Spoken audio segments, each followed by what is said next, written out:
Information gye tuyina nti bwe yabadde ava mu kyalo okuziika essaawa bwe zityo nga zaakayita mu ssaawa 4 abantu abatamanyiddwa babadde nti mu byambalo by'amagye abakola oluguudo luno kati nti awo yabadde ayinamu omukyalo omulala mu mmotoka alimusomesa wano ku kasomero ke nga bakomawo kati information gye tuwulira nti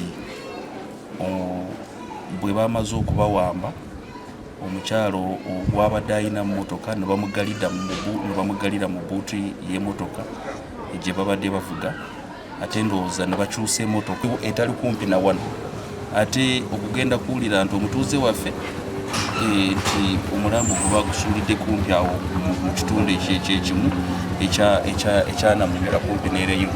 Poliisi eri ku ground, soko gyali, CID gyali, tugezaako kuzuula ngeri gye tukozesa kamera tukwate abantu ababawambye ne babatta.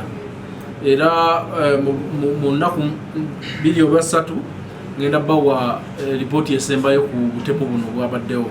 Naye tubuvumirira aye tubasuubiza nti abatemu bano tugenda bakwata. Tebagenda kunnema kukwata. Wabaga badde mukono kamera weziri tebagenda kunnema kukwata ngenda bakwata. Download the app on App Store or Google Play Store now. Vision Digital Experience, the future of media.